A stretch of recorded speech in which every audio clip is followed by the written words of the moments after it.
আসসালামু আলাইকুম। আমি মোহাম্মদ আমির হামজা পড়ালেখা করছি রাজশাহী সরকারি সিটি কলেজের ২য় বর্ষে।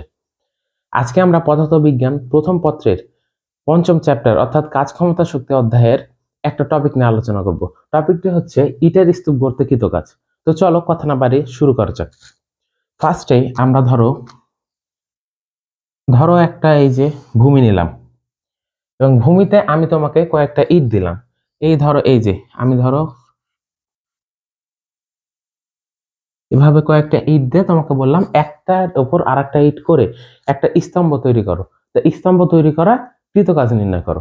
তাহলে তুমি প্রথমে কি করবে? তুমি এই যে ধরো এটা ধরো যে প্রথম ইট, এটা দ্বিতীয় এবং এটা তৃতীয়। প্রথমে একটা ইট তুললা, মাথায় নিলা, কিছু দূর যে এই যে প্রথম ইট রেখে দিলাম। এখন আমাকে বলো তো প্রথম ইটটা যে আমরা তুললাম দিয়ে রাখলাম, এখানে কি কোনো কৃতকাজ হয়েছে? প্রথম ইটের ক্ষেত্রে প্রথম ইটের ক্ষেত্রে কিন্তু কোনো কৃতকাজ হয়নি। কারণ কি হচ্ছে? কারণ হচ্ছে ভার কেন্দ্রের পরিবর্তন দেখতে হবে। প্রথম ইটের ক্ষেত্রে দেখো ভার কেন্দ্রের পরিবর্তন সবসময় মাঝে থাকে। তাহলে এটা হচ্ছে ভার কেন্দ্রের পরিবর্তন। আমি মাথায় তুললাম, কিছু দূর নিয়ে গেলাম, সেম ভার কেন্দ্র যে সারফেস আছে সেম সারফেস অনুযায়ী রেখে দিলাম। তাহলে কি দেখো ভার কেন্দ্র কি চেঞ্জ হয়েছে? দেখো ভার কেন্দ্রের চেঞ্জ হয়নি, মানে কি উচ্চতা চেঞ্জ হয়নি। যেহেতু উচ্চতা চেঞ্জ হয়নি, তাহলে প্রথমটার ক্ষেত্রে যেটা আমরা পাবো W1 ইজ ইকুয়াল, আমরা কি সূত্র জানি? কৃতকাজের সূত্র কি জানি? W equal to mgh। তাহলে W1 ইজ ইকুয়াল mg। এখানে দেখো ভার কেন্দ্রের পরিবর্তন শূন্য, তাহলে কি ইনটু 0 ইজ ইকুয়াল 0। সেম ভাবে এখন দেখো আমরা দ্বিতীয় ইটের ক্ষেত্রে দেখি। এখন দ্বিতীয় ইটের ক্ষেত্রে দেখো, দ্বিতীয় ইট বলো তৃতীয় ইট বলো, সব ইটের ক্ষেত্রে কি ভার কেন্দ্র এটাই। এখন আমরা দ্বিতীয় ইটটাকে উপরে তুলি, ধরো এই ইটকে নিলা, এখানে তুলে দিলাম, মানে কি হচ্ছে নিলাম রাখলাম। এখন দেখো তো দ্বিতীয় ইটের ক্ষেত্রে কি ভার কেন্দ্র পরিবর্তন কতটুকু? দেখো এটা হচ্ছে দ্বিতীয় কেন্দ্রের ভার কেন্দ্র। আর আমরা ধরো এতটুকু ধরে নিলাম ডি, মানে উচ্চতা হচ্ছে ডি। তাহলে এখানে যে ভার কেন্দ্রের পরিবর্তন কতটুকু হয়েছে? দেখো ভার কেন্দ্রের পরিবর্তন ঠিক এতটুকু না? ঠিক এতটুকু। তাহলে দেখো তো এখন ভার কেন্দ্রের পরিবর্তনটা কতটুকু হয়েছে? এই পুরাটুকু কত? ডি। তাহলে হাফ কত হবে? d/2। তাহলে দেখো এতটুকু হচ্ছে d/2, আবার সেম এতটুকু d/2। তাহলে কি d/2 প্লাস d/2, মানে পুরাটা হচ্ছে ডি। তাহলে ভার কেন্দ্রের পরিবর্তন কতটুকু? ডি পরিমাণ পরিবর্তন। এখন তাহলে আমরা কি লিখতে পারি? W2 অর্থাৎ দ্বিতীয় ইটের ক্ষেত্রে পাচ্ছি mg ইন্টু ডি। সেম ভাবে তৃতীয় ইটটাকে আমরা এখন মাথায় তুলবো। তৃতীয় ইটকে নিলাম, নেওয়ার পরে এই রাখলাম, মানে কি এই যে এখানে তৃতীয় ইট। এখন তৃতীয় ইটের ভার কেন্দ্রটা দেখো তো,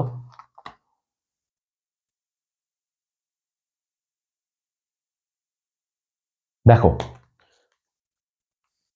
1 নাম্বার ইট থেকে 2 নাম্বার ইটের ভার কেন্দ্র যতটুকু হবে সেম ভাবে 2 নাম্বার ইট থেকে 3 নাম্বার ইটের ভার কেন্দ্র সেম হবে না? সেম হলে কতটুকু? এখানে ডি পরিমাণ এবং আরো ডি পরিমাণ, মানে এই পুরাটুকু ভার কেন্দ্র পরিবর্তন না? এই যে নিচ থেকে ভার কেন্দ্র থেকে এই যে ভার কেন্দ্র, এই পুরাটুকু তাহলে 2D হচ্ছে না? তাহলে তৃতীয় ইটের ক্ষেত্রে আমরা কি পাচ্ছি? তৃতীয় ইটের ক্ষেত্রে আমরা ভার কেন্দ্রের পরিবর্তন পাচ্ছি 2D পরিমাণ। তাহলে তৃতীয় ইটের ক্ষেত্রে কৃতকাজ mg ইন্টু 2d। এভাবে এখন আমরা আরো উপরে যেতে থাকলাম, আরো উপরে যেতে যেতে ধরো এই n সংখ্যক ইটের ক্ষেত্রে, তাহলে n সংখ্যক ইটের ক্ষেত্রে আমরা কি wn ইজ ইকুয়াল mg। একটা জিনিস খেয়াল করে দেখো, যখন আমরা দ্বিতীয় ইটের ক্ষেত্রে যাচ্ছি তখন শুধু ডি, যখন তৃতীয় ইটের ক্ষেত্রে তখন 2d, যখন 4 নাম্বার ইটের ক্ষেত্রে তখন 3d, অর্থাৎ এক এক করে কমছে না? তাহলে কি n নাম্বার ইটের ক্ষেত্রে n-1d। তাহলে mg n-1 ইন্টু ডি। এখন কথা হচ্ছে আমাকে বলেছে স্তূপটার পুরাটার কৃতকাজ নির্ণয় করতে।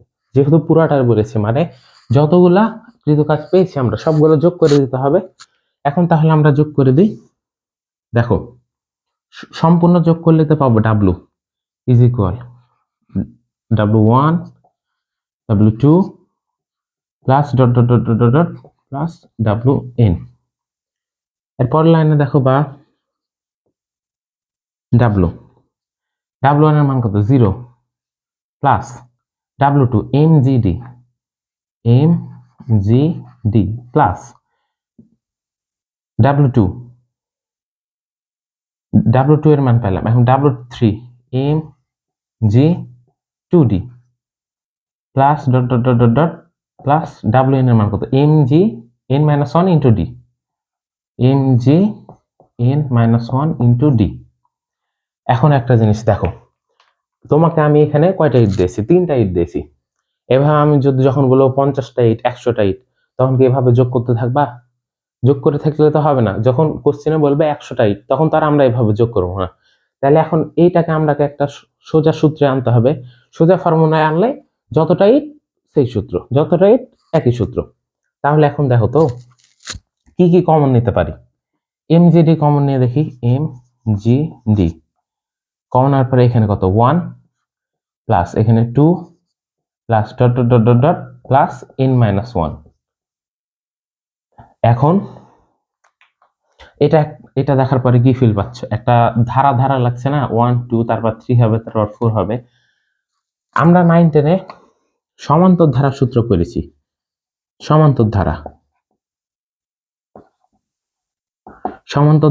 S is equal n/2 2a plus n-1 into d। এখানে n এর পরিচয় কি? nটা হচ্ছে আমাদের যেটা সর্বশেষ পদ হয়, সর্বশেষ পদ মানে কি শেষ পদ, শেষ পদ বা n-তম পদ। এর পরিচয় কি? প্রথম পদ। আর d এর পরিচয় কি? সাধারণ অন্তর, তাই না? এখন দেখো এই ধারাটা ডেটা অনুযায়ী আমরা বসাই। এখানে দেখো ধারাটার ক্ষেত্রে এখন n হচ্ছে শেষ পদ, এই ধারার ক্ষেত্রে শেষ পদ কি? এই n হচ্ছে শেষ পদ না? তাহলে ধারার শেষ পদ কত? n-1। তাহলে n এর জায়গায় আমরা বসালাম n-1 ডিভাইডেড বাই 2। এখন দেখো 2 ইন্টু a অর্থাৎ প্রথম পদ। এখানে দেখো প্রথম পদ কত 1 প্লাস n-1। এখন দেখো n হচ্ছে শেষ পদ। এখানে কি বলেছি? n এর পরিচয় হচ্ছে শেষ পদ। তাহলে এই ধারার ক্ষেত্রে n কত? n হচ্ছে n-1। তাহলে n ইকুয়াল টু আমরা লিখছি n-1, মানে এটা শেষ পদ। আর সূত্রের এই যে -1 ইন্টু এখানে দেখো ধারার সাধারণ অন্তর কত? 1, এই যে 1 দিলাম। এখন এটা ক্যালকুলেশন করলে দেখো এখানে 2 ইন্টু 1 2 n আর এখানে -2, তাহলে -2 আর +2 কাটা যায়, শুধু থাকে n। তাহলে সূত্রটা কি হচ্ছে? n into n-1 divided by 2। আমরা তাহলে এতটুকু সমান n into n-1 divided by 2 লিখতে পারি না? তাহলে এবার দেখো mgd এতটুকু ইকুয়াল টু কত? n into n-1 divided by 2। এখন এতটুকুকে আমরা সাজিয়ে লিখি, দেখো mgn n-1 divided by 2 into d। এটাই হচ্ছে ইটের স্তূপ গড়তে কৃতকাজ।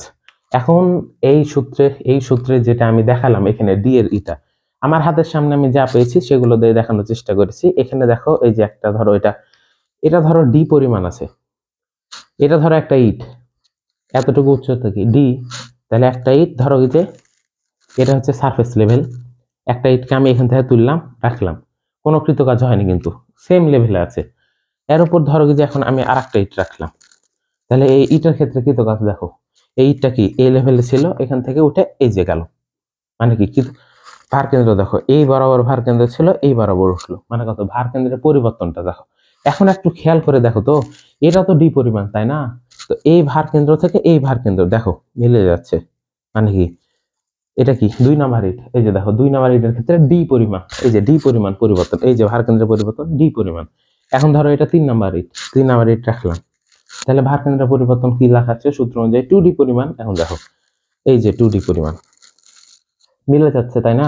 এই যে এই ভার কেন্দ্র থেকে এই ভার কেন্দ্র 2d পরিমাণ। এখন সেম ভাবে যদি আরেকটা রাখি তাহলে এবার কি হবে 3d পরিমাণ, মানে এই যে 3d পরিমাণ। ঠিক এভাবেই আমরা করতে পারবো। এখন এই আলোকে একটা ম্যাথ দেখি কেমন হয়। তো চলো একটা ম্যাথ করে দেখি।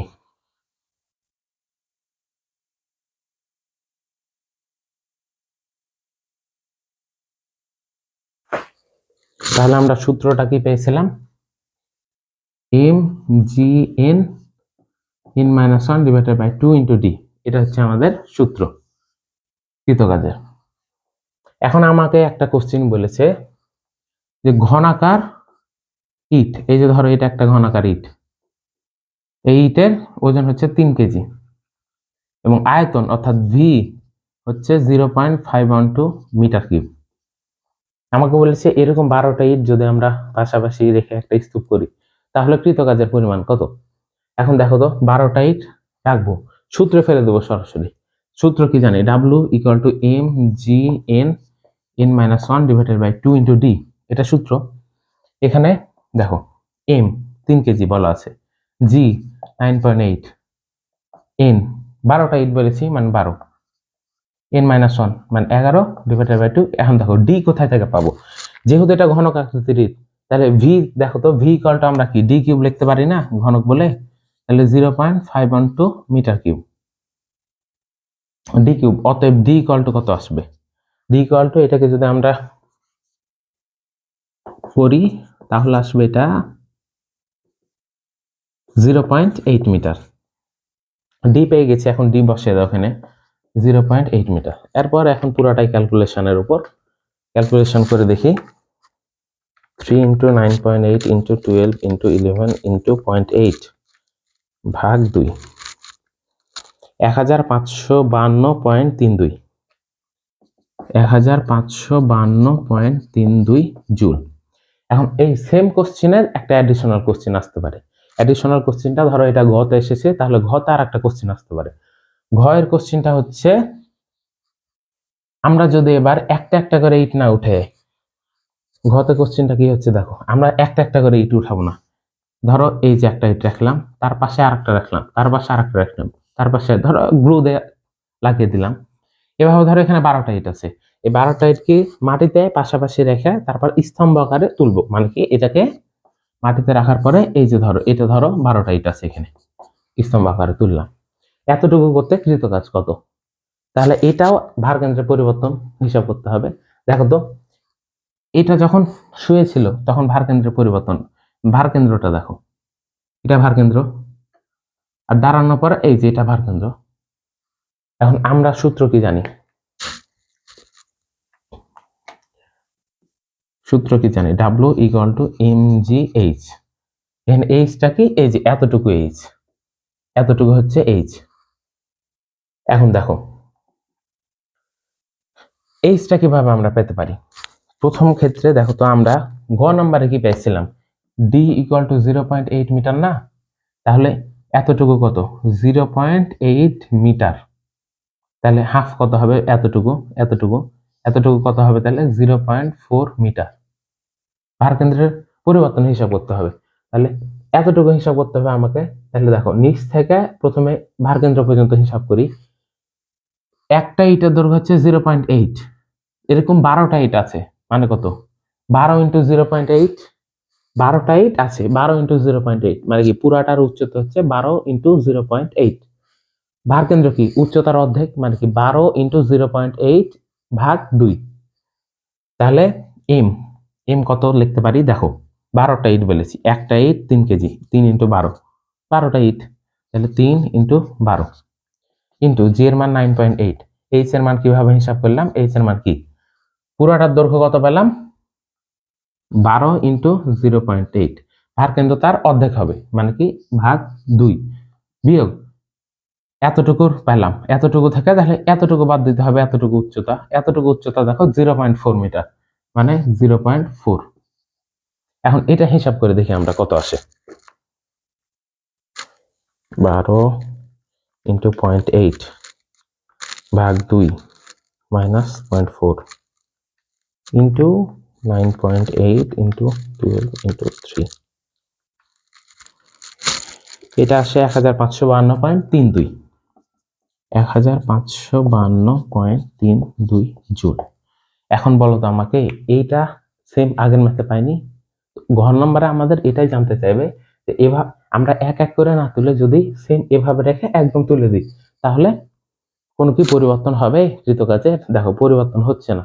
এখন এটা পরিবর্তন না হওয়ার একটা সহজ আমি নিয়ম দেখাইতে, মানে সহজ বলি যে কেন পরিবর্তন হচ্ছে না। ধরো এটা হচ্ছে আমার গ্রাউন্ড, ধরো এই লেভেলে এটা হচ্ছে গ্রাউন্ড, আমার গ্রাউন্ড থেকে এই কিউবটাকে আমি এখানে তুললাম, কতটুকু উচ্চতা তুলছি? এতটুকু, মানে কৃতকাজ কত? এতটুকু। সেম এখান থেকে আমি এবারকার সোজাসুজি না তুললে একটু ধরো আঁকা বাঁকা পথে তুললাম, কতটুকু তুলেছি? সেম পরিমাণ তুলেছি। ঠিক একইভাবে আমরা যদি পুরাটাকে একদম তুলে দিই, একটা যে কৃতকাজ পাবো, একটা একটা করে রাখার পরেও তুলি, সেম কৃতকাজ পাবো। তো আজকের মতো এখানেই। আসসালামু আলাইকুম।